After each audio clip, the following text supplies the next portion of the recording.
I know my time is concluding, and I want the American people to know, we only get 5 minutes. This is the first hearing. Had we had 55 hearings, I would have 295 minutes to make my case.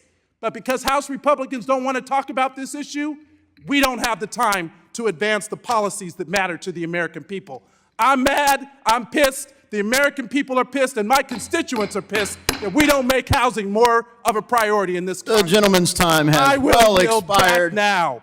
Mr. Chairman, to the ranking member, 122 days, nearly a year into the 118th Congress, and we are finally having our first hearing on housing affordability. Congratulations. Will the gentleman yield? No, I will not. Because during the previous chair's leadership, Chair Waters, the committee Democrats held 55 hearings on housing-related issues last Congress.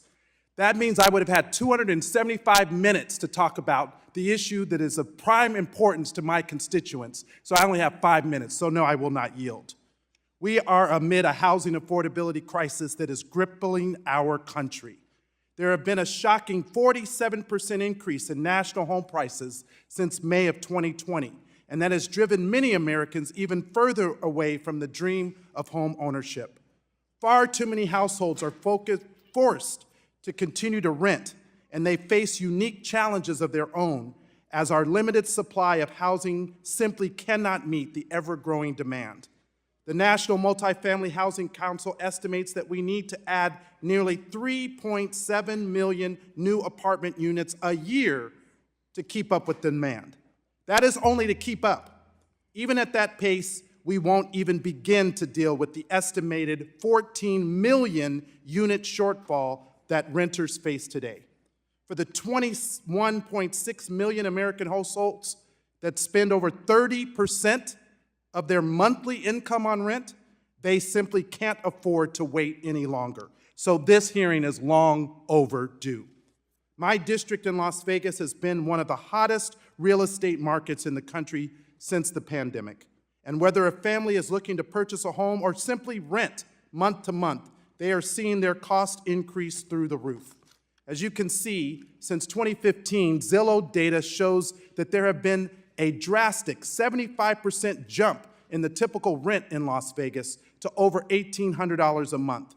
And with an average renter's household income at $51,000, the rent affordable at that income is well short of the $1,286. When we look at the most vulnerable and lowest income renters, the stats from the National Low-Income Housing Coalition become even more alarming, with a staggering 90% of these households facing a difficult cost burden. This should come as no surprise when home sales volume remains depressed, and the average household spends a burden of 29.6% of their income on mortgage or rent. And we can see that most of these low-income households are severely cost-burdened, which means they are spending over half of their income each month just to remain housed. These families are trapped, paying an outsized portion of their income on rent, which limits their ability to build up enough savings for a down payment and then further perpetuates the racial home ownership gap. And yet, thus far, this subcommittee has been uninterested in advancing any meaningful housing policy during the first session of this Congress. I call foul. And all of the government approach is required to address this crisis, and we need to look both at how to incentivize increases in our housing stock and also how to ensure the homes we do have are sold to real families, households that will form the backbone of our economy. That is why earlier this year I introduced the Housing Oversight and Mitigating Exploitation Act, the HOME Act, to give HUD the data necessary to understand the severity of our housing shortage and to protect everyday Nevadans from being exploited by out-of-state corporate speculators. These massive corporations have been able to pay cash during this period of high interest rates, which have allowed them to purchase almost a third of the homes sold in certain zip codes, 1 in 3. And it is unlikely that the homes that they purchase will ever appear on the housing market again. So I'm deeply concerned by reports and corroborated by the Redfin data that these corporate speculators predominantly target neighborhoods of color and single mothers. The HOME Act would give HUD the tools necessary to investigate these allegations.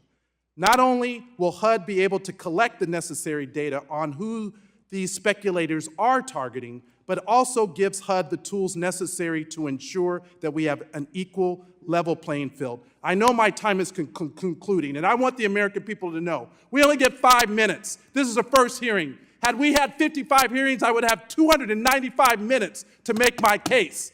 But because House Republicans don't want to talk about this issue, we don't have the time to advance the policies that matter to the American people. I'm mad, I'm pissed, the American people are pissed, and my constituents are pissed that we don't make housing more of a priority in this country. The gentleman's time has well expired. Now.